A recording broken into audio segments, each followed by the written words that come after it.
हरे कृष्णा। भगवान को हमेशा कैसे याद रखें? How to remember Krishna always. Krishna Gita में कहते हैं ना, सततम कीर्तयन्तो माम यतन्तश्च दृढ़ व्रतः। तो भगवान कहते हैं कि मेरे भक्त हमेशा सततम कीर्तयन्तो माम, हमेशा मेरे होली नेम की चैंटिंग करते हैं, हमेशा मेरा कीर्तन करते हैं, मेरी ग्लोरीज को गाते हैं। लेकिन हमारा अक्सर ये प्रश्न रहता है कि जब हम मंदिर के एनवायरनमेंट में होते हैं तब तो हमारा फोकस कृष्ण पे हो पाता है, लेकिन जैसे ही हम बाहर आते हैं, अपनी डे टू डे एक्टिविटीज में लगते हैं, तो कहीं ना कहीं हम कृष्ण को भूलने लगते हैं। We tend to forget about Krishna.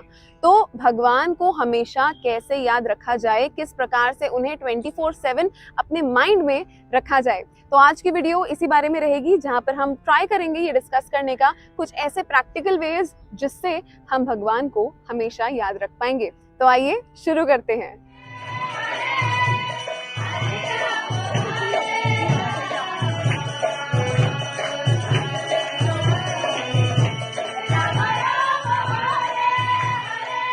देखिए, सबसे पहले तो अगर हमारे मन में ये क्वेश्चन ही आ रहा है ना कि मैं कृष्ण को हमेशा याद कैसे रखूं, तो कॉन्ग्रेचुलेशंस, क्योंकि हमने फर्स्ट स्टेप पार कर लिया है। क्यों? क्योंकि जब हम सोचते हैं कि मैं कृष्ण के बारे में कैसे सोचूं, हम कृष्ण के बारे में ही सोच रहे होते हैं। तो फर्स्ट स्टेप इज दिस। अब बात करते हैं कि seamlessly throughout our day हम भगवान को अपने माइंड में कैसे रख सकते हैं। मेरा आप सबसे एक प्रश्न है, आप सब भक्ति में कैसे जुड़े, या आप सबने साधना कैसे शुरू करी? हमने किसी से सुना इस बारे में, तो हमने श्रवण किया। श्रीमद् भागवतम में एक बहुत सुंदर उल्लेख आता है जहां पर प्रहलाद महाराज बोलते हैं कि श्रवणम कीर्तनम विष्णु स्मरणम पाद सेवनम अर्चनम वंदनम दास्यम साख्यम आत्मनिवेदनम। तो जो नवदा भक्ति है, जो स्टेप्स हैं, 9 स्टेप्स ऑफ डिवोशनल सर्विस, उसके बारे में श्री प्रहलाद महाराज हमें बताते हैं। तो ये 9 स्टेप्स हैं, स्टार्टिंग फ्रॉम श्रवणम, सुनना। श्रवण का मतलब when we hear about something, then कीर्तनम, उसके बाद विष्णु स्मरणम। तो विष्णु का स्मरण कब कर पाएंगे? जब हम श्रवण करेंगे, और श्रवण करने के साथ साथ कीर्तन करेंगे। तो देखिए, जैसे मैंने आपसे प्रश्न पूछा था कि सबसे पहले हम जो भक्ति में एंटर हुए थे वो सुनने के माध्यम से हुए थे। रुक्मिणी जी ने भी कृष्ण को देखा नहीं था। जो भी उनके महल में साधु ऋषि आते थे और जब वो कृष्ण का गुणगान करते थे, तो रुक्मिणी जी ने केवल कृष्ण के बारे में अपने कानों से, अपने कर्णों से सुना था। और देखिए, केवल सुनने मात्र से उन्होंने अपनी पूरी लाइफ कृष्ण को सरेंडर कर दी। तो ये एक बहुत अच्छा एग्जाम्पल है हमें श्रवण की ग्लोरीज को समझाने का। हमें स्टार्ट करना चाहिए श्रवणम से, यानी कि सुनने से। तो फर्स्ट प्रैक्टिकल टिप ये है कि हम जितना से जितना सुन सके भगवान के बारे में, टेम्पल में और टेम्पल के बाहर भी, उतना ज्यादा हम कृष्ण को याद कर पाएंगे। और टिप नंबर 2 है सेकेंड स्टेप ऑफ नवदा भक्ति, विच इज कीर्तनम। और कीर्तनम में सबसे अच्छा कीर्तन जो अभी हम इस स्टेज पर कर सकते हैं वो है chanting of the Lord's holy name, जो कि होती है हरे कृष्ण महामंत्र की। अब हरे कृष्ण महामंत्र क्या होता है? हरे कृष्ण कृष्ण कृष्ण हरे हरे, हरे राम राम राम हरे हरे। तो इस प्रकार से तुलसी की माला होती है, इसके अंदर 108 बीड्स यानी कि 108 मनके रहते हैं। अगर हम स्टार्टिंग की स्टेज पर हैं तो हम नीम की माला का भी उपयोग कर सकते हैं। और माला को किस प्रकार से चैंट करना चाहिए उसके लिए मैंने एक अलग से वीडियो बनाई हुई है, उसका लिंक मैं डिस्क्रिप्शन में दे दूंगी। तो हमारा जो सेकंड स्टेप है वो है chanting of the Lord's holy name.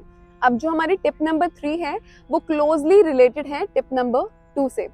हमने डिस्कस किया कि हमें भगवान के नाम की माला जपनी चाहिए। तो जो हमारी टिप नंबर 3 है वो ये है that we should indulge ourselves in Harinam sankirtan. हमें हरिनाम संकीर्तन में भाग लेना चाहिए। अब हरिनाम संकीर्तन क्या होता है?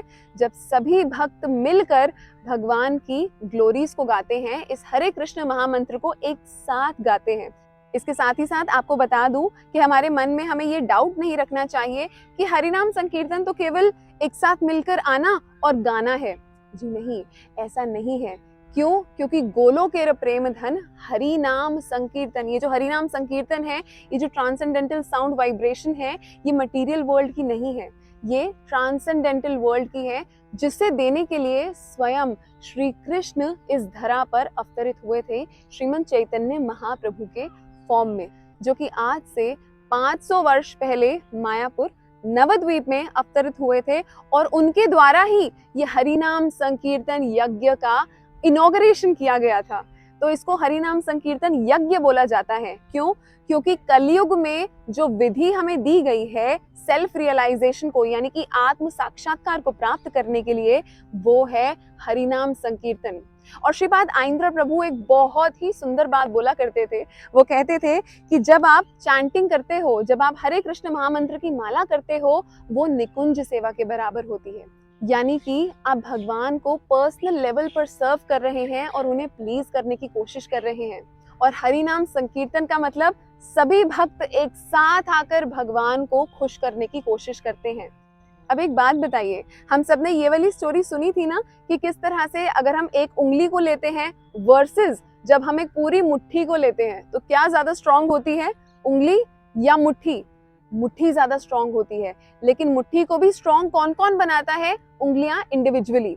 तो जो हमारा जाप होता है, नाम जाप होता है, जो हम इंडिविजुअल लेवल पर भगवान की सेवा करते हैं, जैसे श्रीला प्रभुपाद हमेशा बोलते थे कि 16 माला का मिनिमम जप करना चाहिए, तो वो है एक उंगली के बराबर।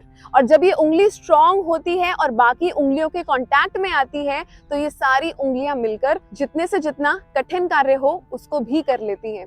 तो ये जो मुट्ठी है, ये है हरिनाम संकीर्तन। तो हमें दोनों पे बराबर ध्यान देना चाहिए। तो हमें ट्राई करना चाहिए कि हमारी एक भी चीज में कमी ना रहे, ना नाम जाप में और ना ही हरिनाम संकीर्तन में। तो ये थी हमारी टिप नंबर 3। अब बात करते हैं टिप नंबर 4 की। तो ये जो हमारी टिप नंबर 4 है ना, ये स्पेशली उन लोगों के लिए है जो ऑफिस जाते हैं, जो बिजनेस करते हैं या फिर जो स्टूडेंट्स हैं। तो हम लोग क्या कर सकते हैं, जैसे जब हम कभी अपने स्कूल में, कॉलेज में या फिर ऑफिस में हो और हम लोग माला नहीं कर पाते, तो उस केस में अगर आपके पास फोन है या कोई अलार्म है, तो आप हर 15 मिनट बाद अपना अलार्म सेट करें। जब वो बजेगा, आपको पता चलेगा कि आपने एक बार हरे कृष्ण महामंत्र बोलना है। जैसे एक बार मेरा अलार्म बजा तो मैं बोलूंगी हरे कृष्ण कृष्ण कृष्ण हरे हरे, हरे राम राम राम हरे हरे। हर 15 मिनट बाद। तो 1 घंटे में कितनी बार? 4 बार। 2 घंटे में 8 बार। इस प्रकार करते करते when we reach towards the end of the day, दिन के समापन तक जब हम पहुंचते हैं, तो हम सोच ही सकते हैं कि हमारे स्पिरिचुअल बैंक अकाउंट में हमने कितनी बार हरे कृष्ण महामंत्र बोल दिया उस एक दिन में। तो ये भी एक बहुत अच्छी ट्रिक है भगवान को याद करने की, जब आप एक्सटर्नली अपने आप को याद दिला रहे हैं कि now I have to remember Lord. क्योंकि देखिए, जब तक हमें एक्सटर्नल प्रेशर नहीं मिलता, कभी कभी हम वो कार्य नहीं करते। तो इसीलिए अपने आप को एक्सटर्नली भी रिमाइंड कराना हमारी ड्यूटी बनती है। एंड हमारी लास्ट टिप पर आते हैं, tip number 5। We should pray to the Lord. देखिए, प्रेयर में इतनी ताकत होती है। अगर हम श्रीमद् भागवतम का एग्जाम्पल लें, तो उसमें कितनी सारी प्रेयर्स हैं और वो ऑर्डिनरी हमारे जैसे लोगों ने नहीं करी। वो प्रेयर्स कौन कर रहा है? वो प्रेयर्स कर रहे हैं कुंती महारानी, श्री प्रहलाद महाराज, गजेंद्र। तो अगर हम इन पर्सनालिटीज को देखें तो हम समझ पाएंगे कि ये तो ऑलरेडी अपने आप में कितने शुद्ध भक्त हैं। तो इसीलिए हमें भी भगवान से कॉन्स्टेंटली प्रे करना चाहिए कि हे कृष्ण, मेरे में तो इतना सामर्थ्य नहीं है कि मैं आपको याद रख पाऊं, लेकिन आपने, क्योंकि गीता में कहा है कि आप ही इंटेलिजेंस देते हैं, आप ही रिमेम्बरेंस देते हैं और आप ही फॉरगेटफुलनेस देते हैं। I pray unto your lotus feet Krishna, please kindly give me your own remembrance so that I can keep you in my head and my heart forever constantly. So this is what we should pray. And इसके साथ ही साथ हमें श्रीमद् भागवतम में जो भी prayers Gajendra ने गाई, जो भी प्रेयर्स प्रहलाद महाराज ने गाई, उनको भी गाना चाहिए। इसके अलावा श्री श्री शिक्षाष्टकम, जिसके अंदर ये बोलते हैं कि युगायितम निमेषेना चक्षुषा प्राविशायितम शून्यायितम जगत सर्वम गोविंद विरहेण में। हे कृष्ण, आपके बिना जब मैं आपको नहीं देखता, तो वो एक एक क्षण मुझे एक एक युग के समान लगता है। तो ये स्टेज तो बहुत ऊपर की है, ये स्टेज शुद्ध भक्तों की है। हम लोग तो भक्त भी नहीं है, वी आर मियर साधकास। अपनी साधना में भी हम लोग रोज स्ट्रगल करते हैं। जो 16 माला का जब भी होता है, बहुत ही मुश्किलों से वो कंप्लीट हो पाता है। जो शुद्ध भक्त होते हैं, उनके तो हाथ तरसते हैं बीट बैक के अंदर जाने के लिए। हमारे तरसते हैं कब माला खत्म होगी और कब हमारा हाथ बाहर आएगा। तो ये तो हमारी स्टेज है। इसीलिए इस स्टेज पर जरूरी है कि हम अपने आप को थोड़ा सा एक्सटर्नली भी पुश करें कि हम इस पथ पर आगे बढ़ पाए। और जैसे जैसे हम इस पथ पर आगे बढ़ेंगे और भगवान की कृपा हमें प्राप्त होगी, हमारे सिंसियर एंडेवर्स को देखकर जब भगवान खुश होंगे, तो उसके बाद भगवान को याद रखने में हमें कुछ स्पेशल एफर्ट नहीं डालने पड़ेंगे। This will come naturally to us, ये नेचुरली फ्लो होगा हमारी लाइफ में। तो उस स्टेज तक पहुंचने के लिए हम ये टिप्स को जो अभी हमने डिस्कस करी, इसको फॉलो कर सकते हैं एंड प्रे कर सकते हैं भगवान से रेगुलरली कि वो हमें शक्ति दे और ये सामर्थ्य दे कि हम सदा उन्हें याद रखकर ही हमारे डे टू डे काम कर पाए। तो आई होप ये वीडियो हम सबके लिए यूजफुल रहेगी भगवान को याद रखने में।